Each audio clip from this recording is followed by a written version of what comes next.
to Module 4 of our class. This is again for General Biology Lab. Module 4, this week we're going to be focusing really on the energy of life. So looking at one thing that we're going to look at, of course, is ATP, which is short for adenosine triphosphate. I'm going to go ahead and share screen so that we are all on the same page, again, as to what is due for this week. So let me go ahead and share. All right, so you should see Module 4 again when you log into the course. You just click on Module 4 right here. So again, if you go on to the intro again just really kind of has some objectives here as to what you're going to be learning about. If you are taking the lecture portion of this class, you'll be covering this week as well. But here we'll be looking at the stages of cellular respiration, specifically looking at that interchange of oxygen and carbon dioxide, and really understanding the energy cycle, especially at the cellular level, which can be pretty complex here. The overview. So if you take a look at the overview, it introduces some terms that you might already be familiar with. So one, of course, is metabolism, looking at all those chemical reactions that take place in a given organism, looking at cellular respiration. So when we think of respiration, you always think of breathing in, breathing out. So cellular respiration works a little bit differently. It's really how we break down those compounds and really capture that energy for useful or more efficient ways. One molecule that we'll study specifically in this module is adenosine triphosphate, or ATP. That is really what they consider to be the universal source of cellular energy. If you're in an area that has lightning bugs or fireflies, really, when you see them glow at night, that is how they use their ATP. And then also looking at aerobic cellular respiration. So again, looking at that exchange of oxygen and carbon dioxide and how it impacts different organisms. Because we need oxygen, we give off carbon dioxide, and plants are quite the opposite.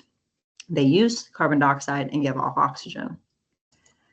All right, so now looking at readings and resources, again, just kind of going along with the lecture. So if you're taking the lecture portion, you have the textbook, you're going to be looking at 6.1 and 6.4 from chapter 6, and then chapters 7 and 8, looking at cellular respiration, and then photosynthesis.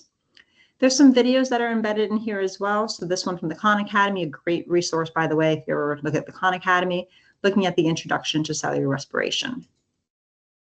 So you'll be happy to know only one assignment due this week. So just the lab 4.1, but there's a little bit of a caveat. As you know from last week's module, I said to go ahead and take a look at 4.1 because it does involve a little bit of time. So if you have not started the lab here for 4.1 cellular respiration, germinating peas, please do so as soon as possible.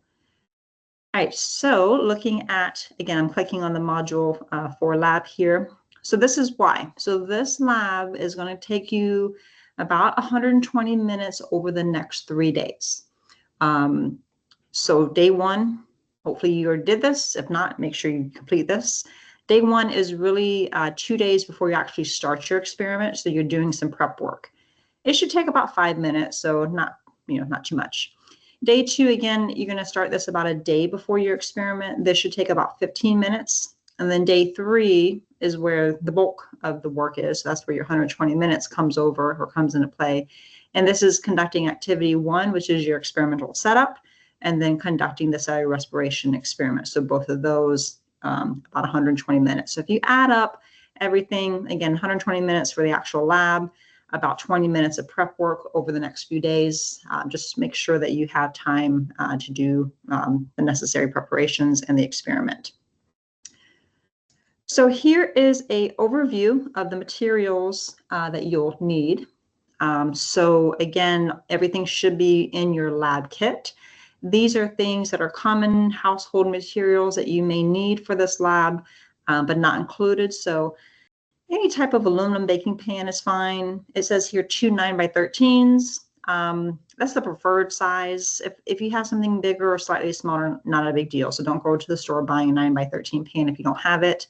You can use something comparable to that. You'll need 3 nickels. Don't worry, you'll get them back, so you won't lose all of your 15 cents there. You'll need a timer or stopwatch to conduct the experiment. Food coloring, so any type of food coloring is fine. A plastic cup around 10 ounces or so, 8 ounces, again, totally fine. And that's really for germinating your pea seeds. Paper towels, a resealable bag, sandwich size is fine. If you have quart, not a big deal. Scissors and water. Make sure it's non-chlorinated. So bottled spring water or distilled water would be good. So again, here's a quick video kind of introducing you to the topic of cellular respiration, to take a look at that. Again, looking at the 3 stages of cellular respiration, showing the interaction between oxygen and carbon dioxide. You're not going to be working with any dangerous chemicals, but as a precaution, just make sure you're using your goggles, your apron, your gloves, making sure that you are going to be working with scissors. So make sure that you are you have closed-toed shoes in case you drop your scissors, don't want to cut your toes or anything. So make sure you have the safety precautions.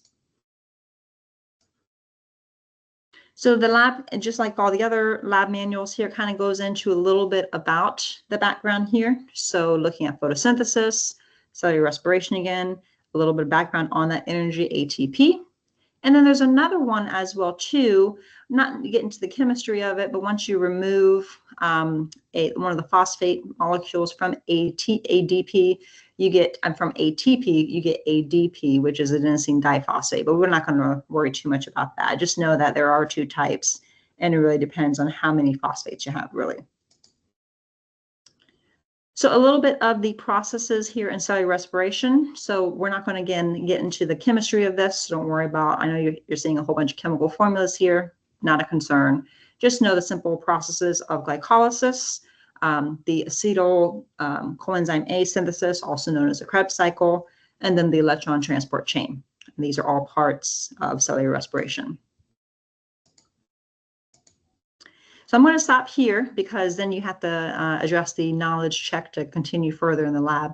But again, going back to what is due for this week. So if we go again just to module 4, all you got is the lab. So just make sure that you have enough time to prep, to complete the lab, submit it by this Sunday. So the lab is due this Sunday by 12 a.m. Eastern Standard Time, or that night at least, 11:59 p.m. Eastern Standard Time. So let me know if you have any questions or concerns. I think all the little hiccups or anything from Online Gateway, looks like everybody has turned in their module 3 labs, all good. So make sure you continue to complete the lab notebook on the Online Gateway, save it, download it, and upload the PDF to Brightspace for me to grade. Let me know if you have any questions, and have a great week.